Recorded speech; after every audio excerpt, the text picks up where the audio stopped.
All right, welcome back to the deep dive. Today we're going to get into something a lot of our listeners are probably familiar with, at least on some level. Um, it's the story of Apple's butterfly keyboard, Yeah, a design that, well, promised a lot of innovation, but in reality ended up causing a lot of headaches for people. it definitely left an impression, that's for sure. Yeah, so to guide us through this, we've got this really interesting case study from Cognitive Market Research, actually. And it was just published last month, February 2025, so pretty recent. Oh, wow. Yeah, so fresh insights. And what we really want to do today is understand, like, what exactly went wrong with this keyboard? I mean, it seemed like a good idea at the time, at least from Apple's perspective, Yeah. but it turned into a pretty big issue for them. And there are some big lessons we can all take away from that, I think. Oh, absolutely. Apple's whole thing is, creating these really intuitive, easy to use products. So when something like the butterfly keyboard comes along and kind of, goes against that, it's definitely worth examining, like what happened, why'd they go down that path? Yeah, for sure. And especially with Apple, they've built this reputation, right? This like almost legendary reputation for design and user experience. Mhm. So a misstep like this, I think, reveals a lot about the company, about the design process, and maybe even about like the wider tech industry. Yeah, I think you're right. There's a lot to unpack there. It's interesting right from the beginning.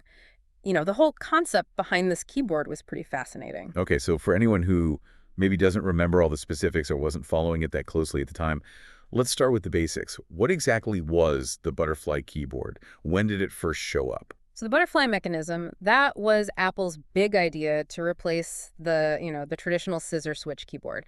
It first showed up in the 2015 12-inch MacBook. Okay. And the idea was instead of those, the scissor switches that had been around forever, they went with this much thinner, kind of like a hinge-like mechanism underneath the keys. Yeah. The keycaps. And their reasoning, at least on the surface, seemed to make sense. Like they were really pushing for thinner and thinner laptops, right? That was like a major selling point. Everyone wanted the thinnest, lightest device. They were kind of leading that trend, I guess. Yeah, yeah, for sure. I mean, thinner and lighter, that's always a good thing in tech, usually. Right, exactly. And they also said it would make the typing experience more stable, like no matter where you hit the key, it would register the same. So thinner and more stable, it sounded like a win-win at the time. Yeah, it sounds pretty good on paper. But then, well, we know how this story goes, right?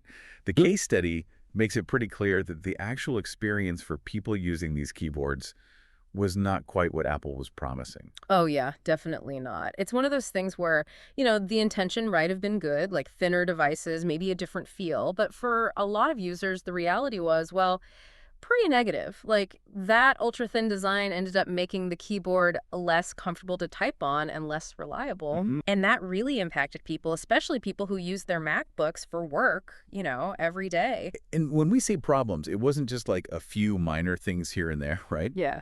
The case study really goes into the details of how much went wrong, how many complaints there were. Yeah. Oh, yeah. The list of complaints was huge. One of the biggest things was how fragile these keyboards were. It turned out that even tiny, like microscopic bits of dust or crumbs, anything really, could get stuck under the keys. Oh, wow. And then, the keys would either completely stop working or they would get all sticky and unresponsive. I can just imagine how frustrating that would be. Like you're trying to write an important email or something, and suddenly a key just stops working. Yeah, absolutely. And then on top of that, there was the issue of the key travel, how far down the key goes when you press it. The butterfly keyboard had incredibly shallow key travel. Oh, right. I remember that now. Yeah. A lot of people weren't happy about that. No, they weren't. For people who do a lot of typing, like writers, programmers, even just people who send a lot of emails, that tactile feedback you get from a keyboard is really important. Just feels more satisfying to type on a keyboard with good key travel. But the butterfly keyboard barely had any travel at all. People said it felt like typing on a flat surface, like a table. Yeah. Some people even said it felt like typing on glass, which is, not a great feeling when you're trying to get work done, especially for professionals who are using their laptops for hours and hours every day. Exactly. I mean, think about it. If your main tool for work is suddenly uncomfortable and difficult to use, that's a big problem. And then, even beyond the feel of it, the butterfly keyboard was also just unreliable. Right. It wasn't just about the feel. No, a lot of users reported that the keys would a double type. So you press a key once and two letters would show up. I can see how that would be so annoying. Yeah, or sometimes the keys wouldn't register a keystroke at all. And this was happening all the time, so even basic typing was a pain. And what's really crazy is just how widespread the problem became. It wasn't just a few isolated incidents, it was like a massive issue. The case study mentions that, like, repair shops were totally overwhelmed with people bringing in these broken butterfly keyboards. Oh, yeah, it was insane. Like, independent repair shops, they were seeing a huge spike in the number of MacBooks coming in for keyboard repairs. And then online, on forums and social media, it was all anyone was talking about. People were sharing their experiences, trying to figure out how to fix it themselves. Some people were even recommending these DIY solutions, like using compressed air to try and clean out the dust under the keys. Wow. Some people even resorted to just using external keyboards with their, super thin MacBooks, which kind of defeats the purpose of having a thin and portable laptop. Yeah, that's not a great look. So, I mean, how did Apple respond to all of this? Because they've built this reputation on great customer service, on being responsive to their customers. How did they handle this whole thing? Well, at least initially, their public response seemed to be like downplaying the problem. They were saying that only a small number of users were affected by these keyboard issues. Really? Yeah. Which, if you're one of the people who is having problems, it's incredibly frustrating. Yeah, it feels like you're being dismissed, like your concerns aren't valid. Exactly. But it seems like behind the scenes, they were definitely aware of the issue and they were trying to fix it. Right. Like in later versions of the MacBooks that had the butterfly keyboard, they made a few small design changes, trying to improve things. One of the main things they did was add this really thin silicone membrane under the keycaps. Okay. The idea was that this membrane would stop dust and debris from getting into the mechanism in the first place. So like a barrier, basically. Right, like a barrier. But the case study points out that, while it might have helped a little bit, it didn't actually solve the fundamental problem. The core design of the butterfly mechanism was still flawed, the key travel was still super shallow, and the whole thing was still prone to breaking. Right. So it was almost like they were trying to put a Band-Aid on a much bigger problem. Yeah, exactly. Like a temporary fix that didn't address the root cause. Then, in 2018, they finally launched this thing called the Keyboard Service Program, Okay. which basically meant that anyone who had a MacBook with a butterfly keyboard and was having problems could get it repaired for free. Ah, so they finally acknowledged that there was a widespread issue. Yeah, it seems like that was their way of admitting that, yeah, there was a problem. But, and this is interesting, they still never issued a full, public apology or a recall. That is interesting. And even more surprising, they kept putting the butterfly keyboard in new MacBooks for several years after they started getting all these complaints, like all the way up to 2020. Wow, so they stuck with it for a long time, even though it was clearly causing problems for a lot of people. I mean, why do you think they did that? Was it just, like, stubbornness? Or is there something else going on? The case study doesn't really say explicitly, but does it offer any clues? Yeah, it's not stated outright, but reading between the lines, it kind of suggests there might have been some tension, some conflict internally between different teams at Apple. Like the industrial design team, they were really focused on making the laptops as thin as possible. But maybe the engineering team, the people who actually had to make the keyboard work, they were hitting a wall. Maybe they knew there were limits to how thin you could make a keyboard and still have it be reliable. Right. And it's also possible that, they had invested a lot of time and money into developing the butterfly keyboard. So admitting that it was a mistake and going back to the old design, that might have been a tough pill to swallow, for a company like Apple. Yeah, I can see that. There's probably a lot of, internal pressure to make a new design work, even when it's clear that it's not working out so well in the real world. Yeah, it's like they had this vision, this commitment to this new technology. Yeah. And they might have been reluctant to abandon it, even when the feedback was negative. Yeah. But all of this must have had a real impact on Apple's reputation, right? Like, they're known for making these high-quality products, and this whole keyboard debacle kind of went against that image. Oh, absolutely. This whole thing definitely hurt Apple's reputation, at least for a while. Because, like you said, they're known for quality, for user-friendliness, for reliability.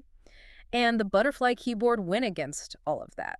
A lot of people started criticizing Apple, saying that they were putting style over substance, that they were more concerned with making their laptops look cool than with making them actually work well. Yeah, that they were prioritizing form over function. Right, exactly. And there was a lot of negative press, too, a lot of bad publicity. Like online forums were filled with people complaining about the keyboard. There were tons of YouTube videos criticizing it. Tech blogs were writing articles about how bad it was. It was hard to escape. And all that negative attention, that can really damage a brand, especially a brand like Apple, which is so reliant on customer loyalty. Did people start looking at other brands? Like, were Mac users actually switching to PCs because of this? Yeah, the case study suggests that some people actually did. There were some longtime Mac users, people who had always used Apple products, who were so frustrated with the butterfly keyboard that they started considering switching to Windows laptops, which is a pretty big deal, because Apple has a very loyal customer base. If you can get those people to switch, that's a sign that something is seriously wrong. Yeah, for sure. And I think it also speaks to a larger trend that was happening at the time, this idea that Apple was losing its focus on the user experience. Like they were so obsessed with being innovative, with being the first to do something, that they forgot about the people who actually use their products. Yeah, and I think the butterfly keyboard really became a symbol of that. It was like, Yeah. okay, you can make a laptop that's incredibly thin, but if the keyboard is terrible, what's the point? And the fact that they kept using this keyboard for so long, even when everyone's complaining about it, it made people think that Apple wasn't listening, that they didn't care about their customers. Right, like they were more concerned with their own vision than with the needs of their users. Mhm. It really makes you wonder, though, like, could all of this have been prevented? Could they have avoided this whole mess if they had done things differently? I think so, yeah. The case study talks about how important market research and user feedback are.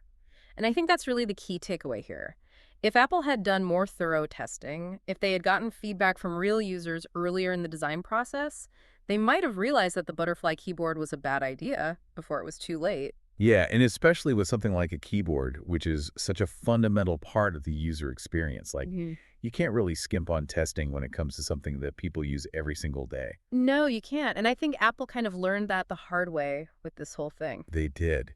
So if we're looking for like the big takeaways here, what are the main lessons that companies can learn from this butterfly keyboard disaster? I think the biggest lesson is that you have to prioritize the user experience above all else. You can Mm. be innovative, you can push the boundaries of design, but you can't forget about the people who are actually going to be using your product. Got to work, it's got to be comfortable, it's got to be reliable. Exactly. And if you make a mistake, you have to be willing to admit it and fix it. Don't try to sweep it under the rug or pretend it's not a big deal. Be transparent with your customers, be accountable, and be willing to change course if something isn't working. Yeah, that's a good lesson for any company, really, not just Apple. Uh-huh. And, Apple did eventually phase out the butterfly keyboard and go back to a more traditional design. He did, yeah. And I think that shows that they were listening, at least eventually. Yeah, even if it took them a while. It did. And, the case study mentions this interesting fact.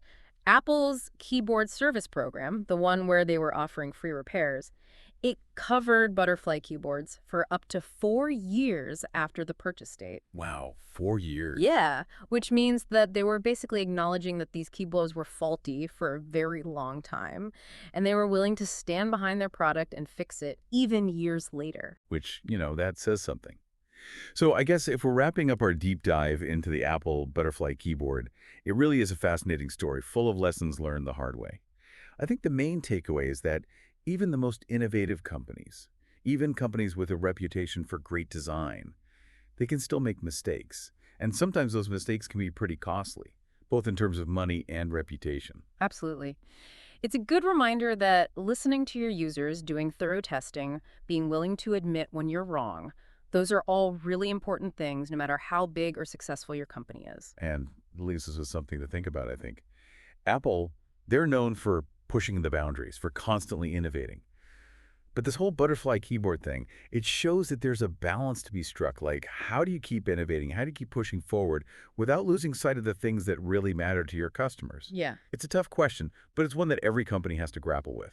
Yeah, it is.